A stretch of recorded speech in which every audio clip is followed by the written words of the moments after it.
പ്രിയമുള്ള കുഞ്ഞുമക്കളെ, ഞാൻ ഹരീഷ് ആർ നമ്പൂതിരിപ്പാട്.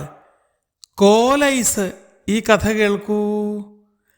ഐസൈസേ പാലൈസേ, ഐസൈസേ കോലൈസേ. കുട്ടൻ കുരങ്ങൻ്റെ ഐസ് വണ്ടി കുറുക്കൻപാറ LP സ്കൂളിന് മുന്നിൽ വന്ന് ബെല്ലടിച്ചു.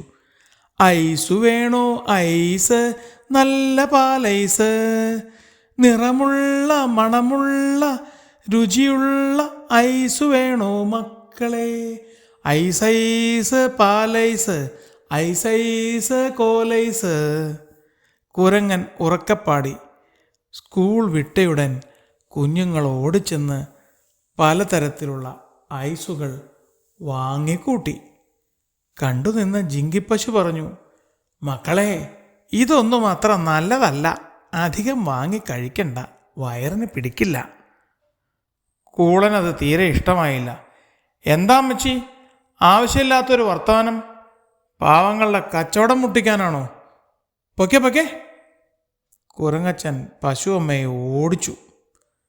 മക്കളെ, എങ്കിൽ നാളെയും വരാം, നല്ല കോലൈസുമായി. പൈസയും കൊണ്ട് വരണേ. പിറ്റേന്നും കൂളൻ സ്കൂൾ വിടാൻ നേരത്ത് തന്നെ വന്ന് ഐസ്ക്രീം കച്ചവടം ചെയ്തു. ഐസ്ക്രീമല്ല, പാലൈസും കോലൈസും. അടുത്ത ദിവസം വൈകുന്നേരം സ്കൂൾ വിട്ടു ചെന്ന ചിങ്കുമാൻ ആകെ തളർന്ന അവശയായി നിർത്താതെ ഛർദ്ദിച്ചു. വനസർക്കാർ ഡിസ്പെൻസറിയിൽ ചിങ്കിയെയും കൊണ്ട് ചെന്നപ്പോഴുണ്ട് കൂട്ടുകാരികളായ ജിങ്കി മാൻകുട്ടിയും പീക്കു മുയലും ചില്ലു അണ്ണാനും ലില്ലി മാനും അവിടെയുണ്ട്. ചിലർക്ക് ഛർദി, ചിലർക്ക് വയറിളക്കം, ചിലർ പനിച്ചു വിറയ്ക്കുന്നു. എല്ലാവർക്കും വല്ലാത്ത അസുഖം തന്നെ. അടുത്ത ദിവസം സ്കൂൾ വിടുന്ന നേരത്ത് പതിവ് പോലെ കൂളൻ സൈക്കിളുമായി എത്തി. ഐസൈസേ ഐസൈസേ, പാലൈസ് കോലൈസ്, അവൻ വിളിച്ചുകൂടി. ശബ്ദം കേട്ട് നിരവധി പേർ ഇറങ്ങി വന്നു.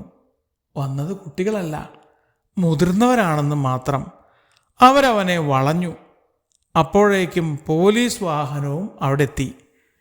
ഐസ് വണ്ടി പിടിച്ചെടുത്ത് അതിലുള്ള വസ്തുക്കൾ പരിശോധനയ്ക്ക് അയച്ചു. കൂളനെ അവർ പിടിച്ചുകൊണ്ടുപോയി. പിറ്റേന്ന് പ്രത്യേക സ്കൂൾ അസംബ്ലി കൂടി ഹെഡ് മാസ്റ്റർ അറിയിച്ചു. മക്കളെ, കണ്ണിൽ കണ്ടതെല്ലാം വാങ്ങിച്ചു തിന്നുന്ന സ്വഭാവം നിർത്തണം. കൃത്രിമ നിറവും മണവുമുള്ള വസ്തുക്കൾ ആരോഗ്യത്തിന് കൊള്ളില്ല. മലിനജലത്തിലുണ്ടാക്കിയ ഐസായിരുന്നു കുരങ്ങച്ചൻ വിറ്റത്. അത് കഴിച്ചവർക്കെല്ലാം പണി കിട്ടി. അതുകൊണ്ട് നിങ്ങൾ പ്രത്യേകം ശ്രദ്ധിക്കണം. കുട്ടികൾ തല കുലുക്കി സമ്മതിച്ചു.